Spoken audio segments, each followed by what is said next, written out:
वो यूजीसी की वजह से आप देखिए बहुत बड़ा नुकसान हुआ है बीजेपी को, और आईटी सेल ने पूरी कोशिश की उसको बचाने की, अपनी छवि को बचाने की। निशिकांत दुबे को आगे किया गया, धर्मेंद्र प्रधान को आगे किया गया, और लेकिन सवर्ण समाज का गुस्सा नहीं थमा। मैं 2-3 उदाहरण दे देता हूं आपको। पहला, एक आईएएस अधिकारी मध्य प्रदेश का, जिनको वहां के मुख्यमंत्री का करीबी माना जाता है, वो खुलेआम कहता है कि उसको ब्राह्मण लड़कियों से संबंध बनाने हैं, उससे शादी करना है जबरन। उस पर कोई एफआईआर नहीं हुआ, लेकिन जब इस बयान का विरोध अनिल मिश्रा जी ने किया, उनको जेल भेजा गया, फिर वो जमानत लेके बाहर आए। लग रहा है कि हम तो आउट ऑफ ये आप टॉपिक जा रहे हैं। देखिए, अखिलेश यादव पर रहते हैं सर, अखिलेश यादव पर जल्दी से कंप्लीट कीजिए, फिर पूजा मैंने जी ये भी आ बताया गई कि मैंने ओवरऑल बताया कि, और दूसरी बात आप देखिए 50% वोट शेयर था 2019 में बीजेपी के पास, 2022 में वो 41.6% हो गया, और 2024 के लोकसभा चुनाव में वो 41.7% है। यानी 50% के वो स्वर्णिम बैरिकेड से बीजेपी कमजोर हुई है, घटा है बीजेपी का वोट शेयर। ठीक है, ये आंकड़े बता रहे हैं, ये चुनाव आयोग के आंकड़े हैं। आपने और जो सवाल अगर खड़े किए इसमें मैं से उसका जवाब अवधेश जी से ले लूंगी। हमारे साथ पूजा जी भी जुड़ गई है। पूजा जी, आवाज मिल रही है मैम आपको? जी बिल्कुल मिल रही है। आपको मेरी आवाज सुनाई दे रही है? जी मैम, बिल्कुल प्रॉपर आवाज आ रही है आपकी। बीजेपी कह रही है कि उत्तर प्रदेश में डबल इंजन की सरकार ने जो विकास का काम किया है उसको लेकर हम जनता के बीच जाएंगे, और कानून व्यवस्था पर लगातार जो है बीजेपी आपको घेरती है। रिद्धि जी, कानून व्यवस्था को लेकर के इनको कोर्ट घेरता है। इनको जो है कोर्ट 3 महीने में 4 बार बुलाता है कानून व्यवस्था को लेकर के। इनका जो अभी इन्होंने बोला नहीं कि लंगड़ा ऑपरेशन, उसको इलाहाबाद हाईकोर्ट कहता है कि फिर तो यही कर लो, कोर्ट और बंद कर दिया जाता है। आप लोग पहले क्राइम करवाइए, फिर जो है गोली चला करके जजमेंट भी कर लीजिए। ये जो है घेरने का कार्य इनको कोर्ट कर रही है। और जहां तक बात रही, इन्होंने बात की कि सब सुरक्षित हो रखे हैं। अरे भाई, जब इतना ही सुरक्षित हो रहा है कि आपको चीखने की जरूरत क्या है?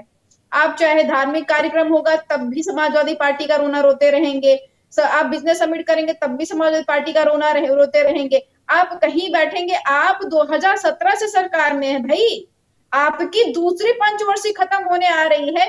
इन लगभग 9 सालों में आपने ऐसा कुछ नहीं किया हुआ है कि जिसपे आप चर्चा कर सके। आप सिर्फ समाजवादी पार्टी का रोना रोते रहते हैं। और अगर उत्तर प्रदेश इतना ही सुरक्षित हो रखा हुआ है रिद्धि जी, तो आप बताइए कि एनसीआरबी के आंकड़े जो 2023 के आए, 2024 के आएंगे तो और खतरनाक आएंगे, और 2025 के आएंगे तो और खराब आएंगे।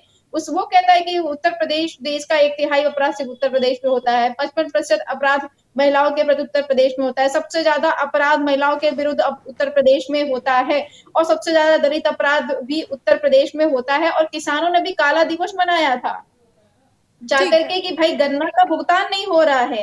वो आलू किसानों ने ठंड में, कड़ाके की ठंड में अर्धनग्न प्रदर्शन किया हुआ था, और जिस नोएडा को उत्तर प्रदेश की राजनीति में अशुभ माना जाता है, खुद अखिलेश यादव भी एक समय पर मानते थे, उसी नोएडा को अखिलेश यादव ने क्यों चुना है चुनावी शंखनाद के लिए? रिद्धि जी देखिए, पहली बात तो समाजवादी पार्टी किसी भी जो है उत्तर प्रदेश के एक भी पार्ट को अशुभ नहीं मानती है। आपको ध्यान ही होगा, समाजवादी पार्टी के 2012 का भी जो चुनावी अभियान चालू हुआ था वो वहीं से चालू हुआ था। और समाजवादी पार्टी के राष्ट्रीय अध्यक्ष श्री अखिलेश यादव जी, जहां पे आप जो होता नहीं, अगर एग्जाम देने के लिए जा रहे हो तो जहां पे आप कमजोर होंगे पहले उसको पढ़ाई करेंगे, उसको नहीं, लेकिन 2012 से अगर करें। 17 के कार्यकाल का जिक्र किया जाए पूजा जी अखिलेश जी का, तो वो एक बार भी नोएडा नहीं गए, इसी डर से कि कहीं उनकी कुर्सी ना चली जाए।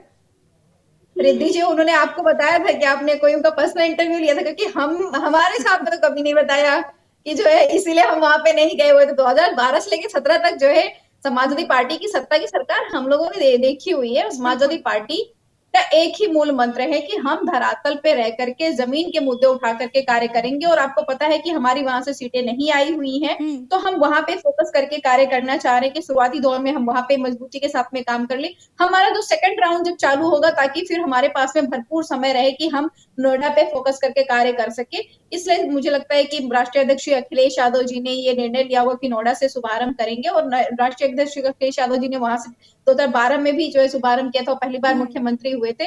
तो जनता के मुद्दे उठाते हुए, जनहित की बात करते हुए समाजवादी पार्टी धरातल पे कार्य करते हुए माननीय राष्ट्रीय अध्यक्ष श्री अखिलेश यादव जी 2027 में मुख्यमंत्री बनने जा रहे हैं रिद्धि जी। और इसी का कारण है कि जो भाजपा वाले परेशान दिख रहे हैं कि यहाँ से निकालने जा रहे हैं रैली, वहां से निकल पाई।